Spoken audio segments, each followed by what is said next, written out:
Ce que les archéologues viennent de découvrir dans les profondeurs de l'océan va littéralement faire exploser tout ce que vous pensiez savoir sur l'Atlantide et remettre en question l'histoire entière de notre civilisation. Les preuves sont si accablantes que même les scientifiques les plus sceptiques sont forcés d'admettre l'impossible.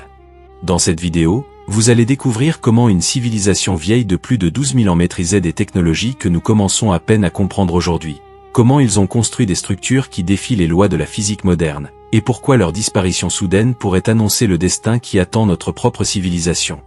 Restez jusqu'à la fin car la dernière révélation va complètement changer votre perception de la réalité. L'histoire de l'Atlantide commence avec les écrits de Platon, le philosophe grec qui, dans ses dialogues Timée et Critia rédigés vers 360 avant notre ère, décrit avec une précision troublante une civilisation insulaire d'une puissance et d'une sophistication inimaginables. Contrairement à ce que beaucoup pensent, Platon n'a jamais présenté l'Atlantide comme une simple allégorie philosophique, mais comme un récit historique transmis par son ancêtre Solon, qu'il aurait lui-même appris de prêtres égyptiens dans la ville de Saï. Ces prêtres auraient conservé dans leurs archives des documents remontant à 9000 ans avant l'époque de Solon, ce qui situerait l'existence de l'Atlantide aux environs de 11 600 ans avant notre ère, une période qui correspond exactement à la fin de la dernière glaciation et à des bouleversements climatiques catastrophiques qui ont effectivement eu lieu sur notre planète. La description que fait Platon de cette civilisation est d'une précision architecturale et géographique qui ne ressemble en rien aux récits mythologiques vagues de son époque. Il parle d'une île circulaire organisée en anneaux concentriques alternant terre et eau, avec un diamètre total d'environ 23 km, ce qui en fait une cité-état de taille comparable aux plus grandes métropoles antiques connues. Le centre de la cité abritait le palais royal et le temple dédié à Poséidon, construit avec des matériaux extraordinaires dont certains possédaient des propriétés que nous commençons seulement à redécouvrir aujourd'hui. Les murs extérieurs étaient recouverts de bronze, les murs intermédiaires d'étain, et le mur entourant l'acropole centrale brillait d'un métal mystérieux appelé auricalque, décrit comme ayant l'éclat du feu et une valeur dépassant celle de l'or.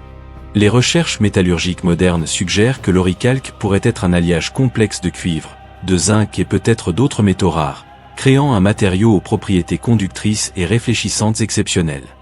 Des analyses spectrographiques récentes sur des objets antiques retrouvés en Méditerranée ont révélé des traces d'alliage dont la composition et la méthode de fabrication restent un mystère pour nos ingénieurs contemporains. La capacité des Atlantes à travailler ces métaux avec une telle maîtrise indique une connaissance approfondie de la métallurgie, de la chimie et probablement de techniques de fusion à haute température qui nécessiteraient normalement des fours capables d'atteindre plus de 1200 degrés Celsius, une prouesse technique que les historiens conventionnels situent des millénaires plus tard dans l'histoire humaine.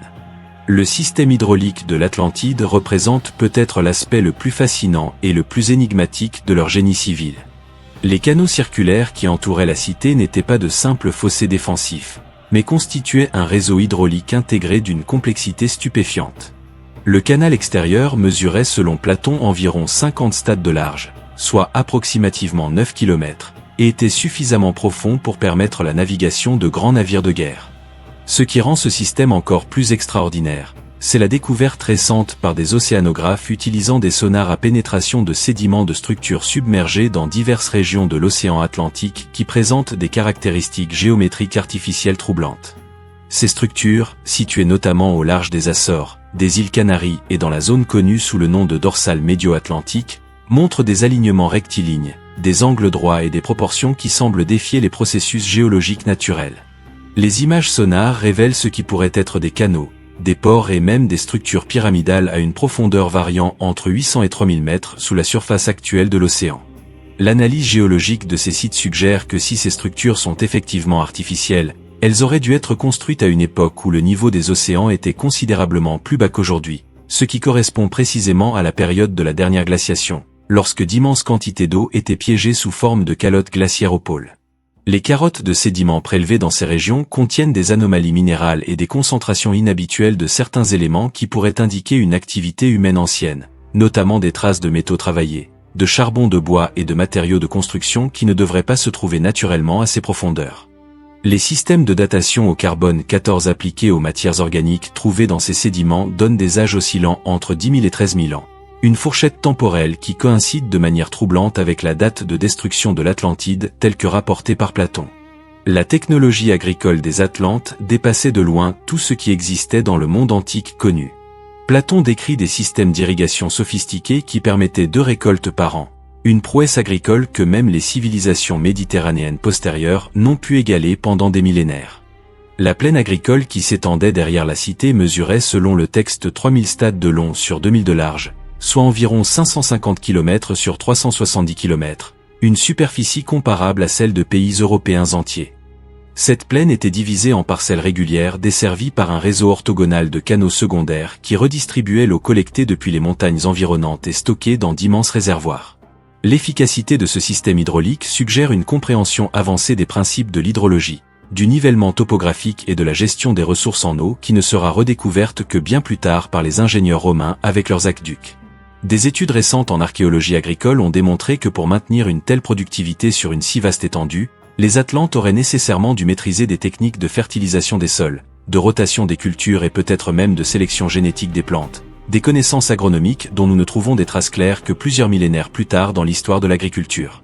L'analyse palynologique, qui étudie les pollens anciens conservés dans les sédiments, a révélé dans certaines couches géologiques datant de cette période des concentrations anormalement élevées de pollen de céréales domestiquées et de plantes cultivées dans des régions où la végétation naturelle aurait dû être très différente, ce qui pourrait constituer une preuve indirecte de l'existence d'une agriculture intensive à grande échelle dans des zones aujourd'hui submergées.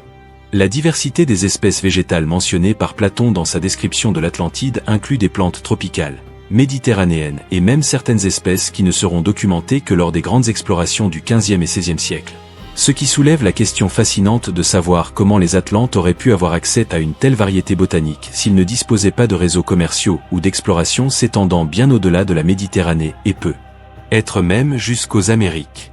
La puissance militaire de l'Atlantide était selon Platon sans égale dans le monde antique. La cité pouvait mobiliser une flotte de 1200 navires de guerre et une armée terrestre de 60 000 hommes rien que pour défendre la métropole, sans compter les forces considérables stationnées dans les nombreuses colonies et territoires contrôlés par l'Empire Atlante qui s'étendait selon le texte jusqu'aux côtes de l'actuelle Libye en Afrique et jusqu'à la Tyrrhénie en Europe, couvrant ainsi une grande partie du bassin méditerranéen occidental. Cette capacité de projection de forces maritimes implique non seulement une industrie navale développée capable de construire et d'entretenir une telle armada, mais aussi une maîtrise avancée de la navigation, de la cartographie et probablement même de la compréhension des courants marins et des vents dominants. Les navires de guerre atlantes devaient être construits selon des principes d'architecture navale qui garantissaient à la fois rapidité, maniabilité et capacité de transport de troupes sur de longues distances, des caractéristiques que nous ne retrouverons que beaucoup plus tard avec les trirèmes grecs et les galères romaines. L'organisation logistique nécessaire pour maintenir une telle force militaire permanente suppose l'existence d'un État centralisé extrêmement efficace, doté de systèmes administratifs complexes pour la collecte des impôts, le recrutement et l'entraînement des soldats, la production et la distribution d'armes et d'équipements, ainsi que le stockage et l'acheminement des provisions nécessaires aux campagnes militaires. Des découvertes archéologiques récentes dans diverses régions méditerranéennes ont mis au jour des armes et des armures datant de périodes considérées comme pré-civilisationnelles selon les chronologies conventionnelles, dont certaines présentent des techniques de fabrication et des alliages métalliques d'une sophistication inattendue pour leur époque supposée. Certains de ces objets, analysés par spectrométrie de masse, contiennent des proportions de métaux et des structures cristallines qui ne peuvent être reproduites qu'avec des méthodes de forgeage très spécifiques impliquant un contrôle précis de la température et de l'atmosphère de fusion, des techniques que nous pensions réservées à des périodes bien plus récentes de la métallurgie.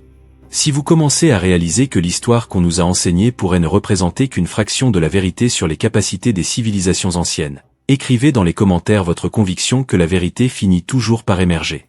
La catastrophe qui a anéanti l'Atlantide en l'espace d'un seul jour et d'une seule nuit, selon les mots exacts de Platon, n'était pas un événement mythique, mais correspond à des phénomènes géologiques réels et documentés qui se sont produits exactement à l'époque indiquée par les prêtres égyptiens. Les carottes de glace prélevées au Groenland et en Antarctique montrent qu'aux alentours de 11 600 ans avant notre ère, la Terre a connu des bouleversements climatiques d'une violence extraordinaire, marquant la transition brutale entre le Dryas récent et le début de l'Holocène. Cette période a vu une élévation catastrophique et rapide du niveau des océans, estimée à plus de 120 mètres en l'espace de quelques siècles, avec des épisodes d'accélération brutale où le niveau pouvait monter de plusieurs mètres en quelques décennies seulement. Les études géologiques marines ont identifié dans les sédiments atlantiques des couches de turbidité, des dépôts formés par des coulées sous-marines massives déclenchées par des événements sismiques ou volcaniques majeurs, dont la datation correspond précisément à cette période charnière. La dorsale médio-atlantique, cette immense chaîne de montagnes sous-marines qui traverse l'océan Atlantique du nord au sud, est une zone de volcanisme intense et d'activité sismique permanente où les plaques tectoniques américaines et eurasiatiques s'écartent l'une de l'autre. Des études volcanologiques récentes ont démontré que cette région a connu des épisodes d'activité volcanique paroxystique au cours de la transition glaciaire-interglaciaire, avec des éruptions qui auraient pu provoquer des effondrements massifs de portions entières de la croûte océanique, déclenchant des tsunamis gigantesques et des modifications brutales de la topographie sous-marine. La théorie d'un impact cométaire ou astéroïdal survenu à cette époque gagne également en crédibilité scientifique, avec la découverte dans les couches sédimentaires correspondantes de concentrations anormales d'iridium, un élément rare sur Terre mais abondant dans les météorites, ainsi que de sphérules de verre et de nanodiamants qui ne se forment que sous les pressions et températures extrêmes générées par un impact cosmique. Un tel événement aurait pu déclencher une réaction en chaîne cataclysmique combinant méga-tsunami, éruption volcanique massive, tremblements de terre dévastateurs et peut-être même une période de refroidissement brutal causée par les quantités monumentales de poussière et de cendres projetées dans l'atmosphère, obscurcissant le soleil pendant des mois voire des années.